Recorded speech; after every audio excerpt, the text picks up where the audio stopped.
my dear fellow, and as far as I can see you don't want to know them. All right. It's true, I don't. Why on earth should I know and worry myself sick over every blessed thing? History hasn't consulted me. I have to put up with whatever happens, so why shouldn't I ignore the facts? You tell me my ideas don't correspond to reality. But where is reality in Russia today? As I see it, reality has been so terrorized that it is hiding. I want to believe that the peasants are better off and flourishing. If it is an illusion, what am I to do? What am I to live by? Whom am I to believe? And I have to go on living, I've got a family. He made a despairing gesture and, leaving the argument to his father-in-law, moved away, and hung his head over the edge of the bunk to look at what was going on below. Prichuliev, Tiaganova, Vasia, and Voroniak were talking together. As the train was approaching his native province, Prichuliev recalled the way to his village, the station, and the road you took according to whether you went by horse or on foot, and at the mention of familiar village names, Vasia repeated them with shining eyes, as if they were a marvelous fairy tale. "You get off at Dry Ford?" he asked, choking with excitement. "Our station. Of course. And then you go on to Busky, right?" "That's right, you take the Busky road." "That's what I say, Busky village." "Of course I know it, that's where you get off the main road, you turn right and right again. That's to get to us, to Vereteniki. And your way must be left, away from the river, isn't it? You know the river Pelga? Well, of course. That's our river. You keep following the river, on, and away up on the cliff on the right, overhanging that same river Pelga, there's our village, Vereteniki. It's right up on the edge, and it's steep. It makes you giddy, honest to God it does. There's a quarry down below, for millstones. That's where my mother lives, in Vereteniki, and my two little sisters. Alenka and Arishka. Mother is a bit like you, Aunt Pelagia, she's young and fair. Uncle Voroniak. Please, Uncle Voroniak, for the love of Christ, please, I beg you, for God's sake, Uncle Voroniak. Well, what? Uncle, I know I'm not your aunt. What do you expect me to do? Am I mad? If I let you go that would be the end of me, amen, they'd put me up against a wall. Pelagia Tiaganova sat looking thoughtfully out of the window, stroking Vasia's reddish hair. Now and then she bent down to him and smiled as if she were telling him, "Don't be silly. This isn't something to talk to Voroniak about in front of everyone. Don't worry, have patience, it will be all right." 13. Peculiar things began to happen when they left central Russia behind on their way east. They were going through a restless region infested with armed bands, past villages where uprisings had recently been put down. The train stopped frequently in the middle of nowhere and security patrols checked the passengers' papers and luggage. Once they stopped at night, but no one came in and no one was disturbed. Yurii Andreevich wondered if there had been an accident and went out to see. It was dark. For no apparent reason the train had stopped between two stations, in a field, with a row of firs on either side of the track. Other passengers who had come out and were stamping their feet in the snow told Yurii Andreevich that there was nothing wrong, but that the engineer refused to go on, saying that this stretch was dangerous and should first be inspected by handcar. Spokesmen of the passengers had gone to reason with him and if necessary to grease his palm. It was said that sailors were also taking a hand in it and would undoubtedly get their way.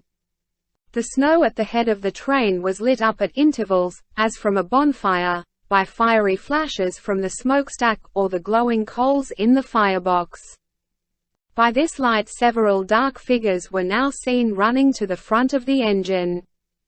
The first of them, presumably the engineer, reached the far end of the running board, leapt over the buffers, and vanished as if the earth had swallowed him. The sailors who were chasing him did exactly the same thing. They too flashed for a moment through the air and vanished. Curious about what was going on, several passengers including Yurii Andreevich went to see. Beyond the buffers, where the track opened out before them, they were met with an astonishing sight. The engineer stood in the snow up to his waist.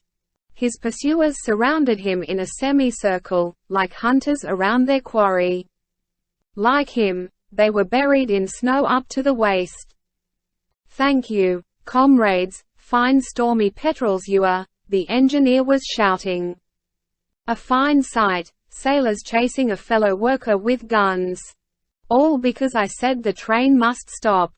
You be my witnesses, comrade passengers, you can see what kind of place this is. Anybody might be roaming around unscrewing the bolts. Do you think I'm worrying about myself, you goddamned bastards? To hell with you. It's for you I was doing it, so that nothing should happen to you, and that's all the thanks I get for my trouble. Go on, why don't you shoot? Here I am. You be my witnesses, comrade passengers, I'm not running away. Bewildered voices rose from the group. Pipe down, old man. They don't mean it, nobody would let them, they don't really mean it. Others urged him on. That's right, Gavrilka, stand up for yourself. Don't let 'em bully you. The first sailor to scramble out of the snow was a red-haired giant with a head so huge that it made his face look flat. He turned to the passengers and spoke in a deep, quiet, unhurried voice with a Ukrainian accent, like Veroniak's, his composure oddly out of keeping with the scene. Beg pardon, what's all this uproar about? Be careful you don't catch a chill in this cold, citizens. It's windy. Why not go back to your seats and keep warm? The crowd gradually dispersed. The giant went to the engineer, who was still worked up, and said, Enough hysterics, comrade engineer. Get out of the snow, and let's get going. 14. Next day the train, creeping at a snail's pace lest it run off the tracks, powdered by the wind with unswept snow, pulled up beside a lifeless, burned-out ruin. This was all that was left of the station, Nizhny Kelms, its name still faintly legible on its blackened facade. Beyond it lay a deserted village blanketed in snow. This too was damaged by fire. The end house was charred, the one next to it sagged where its corner timbers had fallen in. Broken sleighs, fences, rusty pieces of metal, and smashed furniture were scattered all over the street. The snow was dirty with soot, and black patches of earth showed through the frozen puddles with half-burnt logs sticking out of them, all evidence of the fire and of the efforts to put it out. The place was not in fact as dead as it looked. There were a few people still about. The station master rose out of the ruins and the guard jumped down from the train and commiserated with him. The whole place was burned down? Good day to you, and welcome. Yes, we certainly had a fire, but it was worse than that. I don't follow. Better not try. You don't mean Strelnikov. I do. Why? What had you done? We didn't do anything, it was our neighbors. We got it too for good measure. You see that village over there? Nizhny Kelms is in the Ust-Nemdinsk county. It was all because of them. And what crime had they committed? Just about all the 7 deadly sins. Dissolved their poor peasants' committee, that's one. Refused to supply horses to the Red Army, that's 2. And they're all Tartars, mind you, horsemen. Resisted the mobilization decree, that makes 3. Well, there you are. Yes, I see. I quite see. So they were shelled? Naturally. From the armored train? Of course. That's bad. All our sympathy. Still, it's none of our business. Besides, it's an old story. And the news I have isn't very good either. You'll have to stop here for a couple of days. You're joking. I'm taking replacements to the front. This is an urgent matter. I'm not joking at all. We've had a blizzard for a solid week. Snowdrifts all along the line, and no one to clear it. Half the village has run away. I'll put the rest of them on the job, but it won't be enough. Damn. What am I to do? We'll get it cleared, somehow. How deep is the snow? Not too bad. It varies. The worst patch is in the middle, about 2 miles long. We'll certainly have trouble there.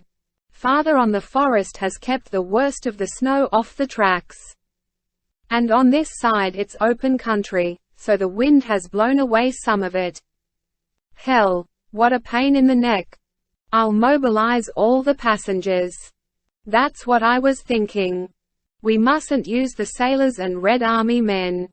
But there's a whole corps of labor conscripts including the other passengers. There are about 700 in all. That's more than enough. We'll start the moment we get the shovels. We're a bit short of them, so we've sent to the nearby villages for more. We'll manage. God, what a blow. Do you think we can do it? Of course we can. With plenty of troops you can take a city, they say, and this is only a bit of tracks. Don't worry. 15. Clearing the line took 3 days, and all the Zhivagos, even Niusha, took part in it. They were the best 3 days of their journey. The landscape had a withdrawn, secretive quality. It made one think of Pushkin's story about the Pugachev uprising and of some places described by Aksakov. The ruins added to the air of mystery. So did the wariness of the remaining villagers, who, afraid of informers, avoided the passengers and were silent even among themselves. The workers were divided into gangs, with the labor conscripts and the civilians kept apart. Armed soldiers guarded each working group. The tracks were cleared in several places at the same time by separate gangs. Mounds of snow between the sections hid the gangs from one another and were left untouched until the last. The workers spent all day in the open, going back only to sleep. The days were clear and frosty, and the shifts were short because there were not enough shovels. It was sheer pleasure.